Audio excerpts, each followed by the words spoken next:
Thank you for coming.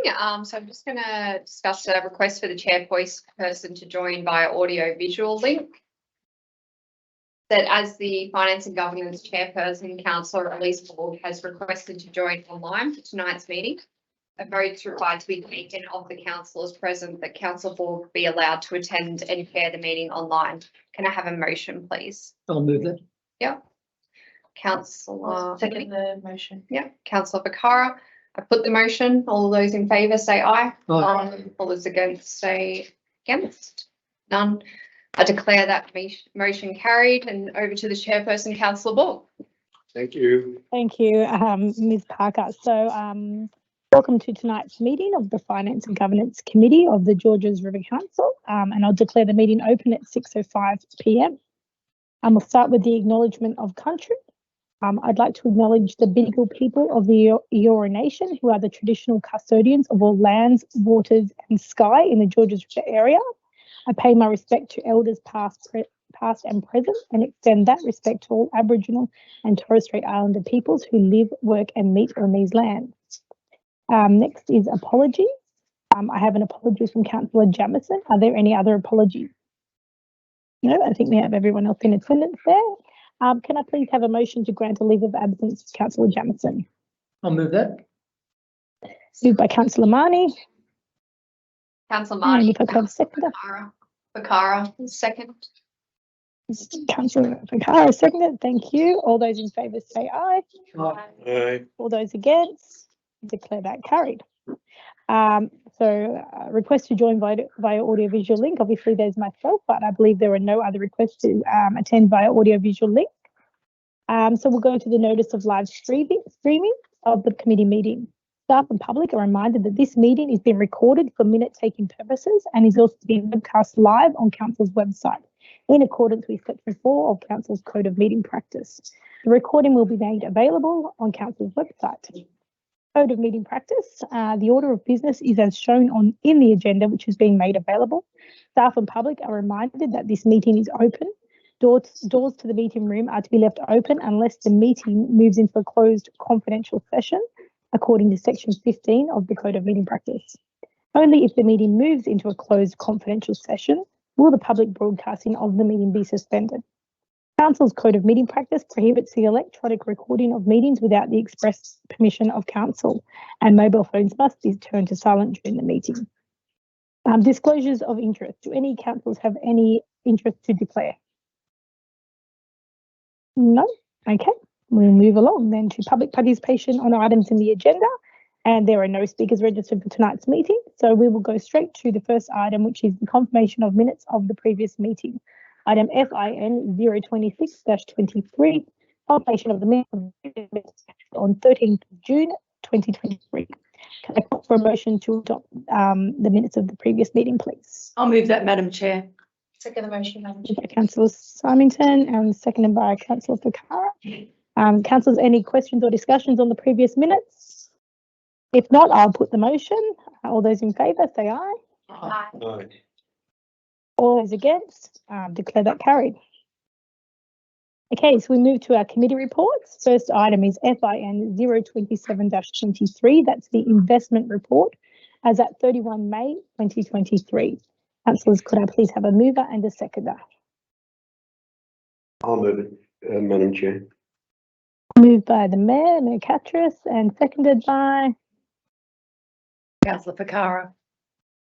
Councillor Ficarra. Sorry, I'm not hearing the voices there. Okay, councillors, any questions or discussion on the investment report? No questions or discussions? Okay, I'll put the motion. All those in favour say aye. Aye. All those against, I'll declare that carried. Next item is FIN 028-23. That is the revised Georges River Council loan borrowing policy. Councillors, can I please have a mover and a seconder? I'll move it, Madam Chair. I'll second it. By the Mayor, and seconded by Councillor Marnie. Thank you. Councillors, are there any questions Yes, I do. for the officers on the loan borrowing Through policy? the chair. Mayor? Sorry, I'll just get rid of this. It's quite pretty.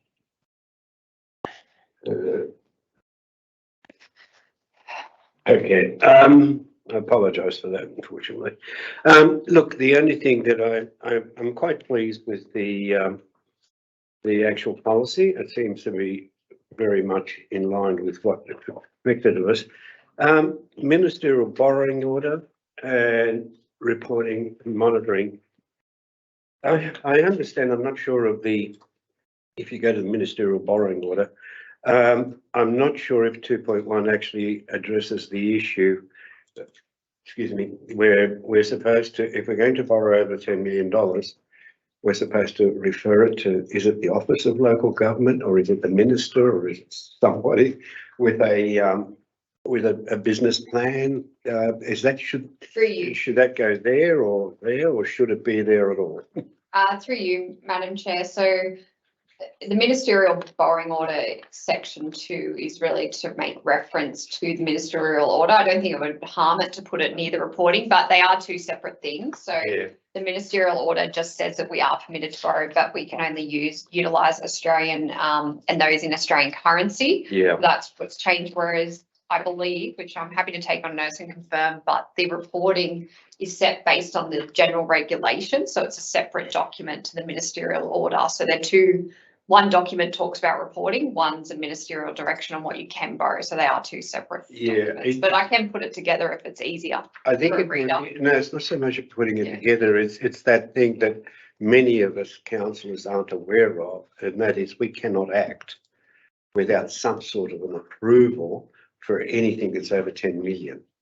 And it's got to have a business case. It's got to be, and I think that's state number 10 or something. I can't. There's through you, Madam Chair. So there's the capital expenditure guideline. Yes. So anything that's over 10% of our rate revenue, so it's actually around 8 million for us or so. We have to, there's certain steps and transparency with the community. So there has to be a business case that's put on exhibition and those. Would it be a bit, this is going on exhibition, isn't it? Yeah. Should we wait till it comes off exhibition, or should we put something about that in there? Because I really like ensuing councils and councillors and whatever the case may be to be very much aware of that, because it's like, oh, let's borrow 50 million. Through you, Madam Chair, I think it's a good point. So it's referenced in the policy administration section, the division of local government capital expenditure guidelines. So I think we could add it to section whereas a council approval process, I think the 6.2, we can make reference to adhering to the capital expenditure guidelines there, just to reinforce. I have a note which says you have the most important aspects of that is no more than 10%, and in this case 8 million, 10 million, whatever, without a business case and without just the main points of it. If that's not too much of a request. All right. Well, thank you, Ms. Barker. And I do have an amendment. First of all, I really do want to congratulate the staff for doing such a wonderful job in making sure that we're debt free. I think we've done a wonderful job to be proactive, not reactive, but proactive all this time to ensure that we're getting rid of all the debts, and we're now, as per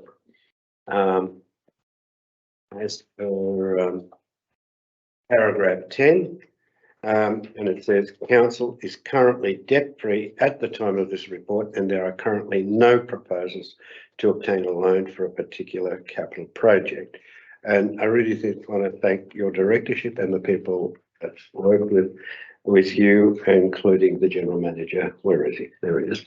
Including the general manager that joins in on keeping us debt free. So I'd like to add, and I think I've got it somewhere. Yeah, we've got it on the We've got it on the screen. Part D. That I'll read. That council staff to be congratulated for their hard work on being proactive proactive in ensuring council's council's debt-free status. Proactive in ensuring council's debt-free status. Okay, Mr. Mayor has an amendment. The seconder, Councillor Marnie, are you happy to accept that amendment? Yeah, that's fine, thanks. Okay, thank you. You are? Okay, excellent. So we have that added into the motion.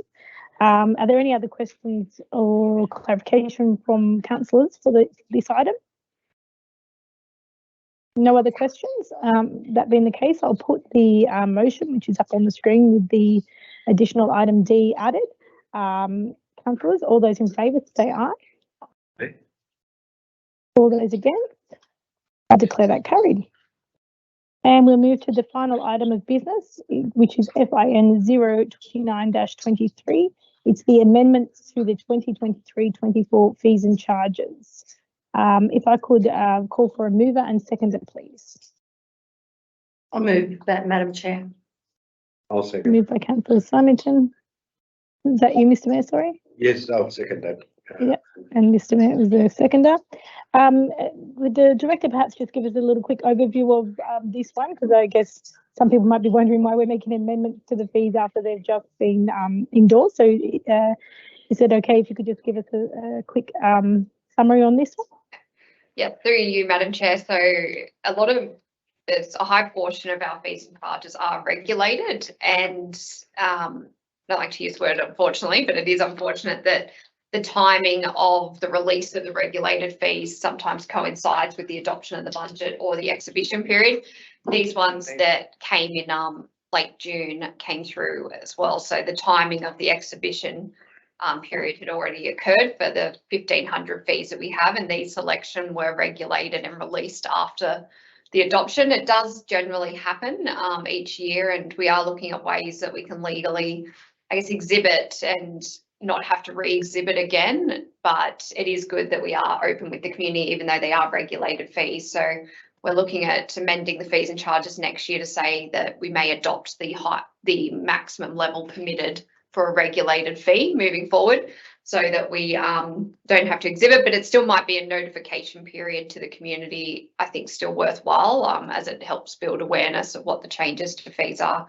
But it's merely the timing of it, and they're in the environment and planning area, so the development and building based fees, and also the companion animal act fees as well are also items, and a number of these were the same last year that when they were released last minute by the Office of Local.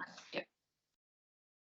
Thank you for providing that clarification. Councillors, does anybody have any questions or discussion on any of these items or amendments to the fees? No, I just wanted to, through you, Madam Chair, I just wanted to ensure that I've got it right. These fees are not because we're just, are not just because we've decided to put them up or anything like that. These are actual fees that are reported to us by the government saying this is what you're going to charge. Through you, Madam Chair. Yes. So many of the regulated fees aim for cost recovery. They don't usually fully cost recover, but yes, they're set and they're capped by the state government what we can charge. So with any of these, our aim is to try and cost recover. So we adopt the charge permitted to ensure that we're covering the costs and rising costs of providing the services. Thank you, Ms. Parker. Thank you. Okay, councillors, if there are no further questions or discussions on this, we will put the item. It's been moved by Councillor Symington and seconded by the Mayor, Mayor Katras. All those in favour, say aye. Aye. All those against, I will declare that carried. And there being no other business on the agenda, I declare the meeting closed at 6:18 p.m.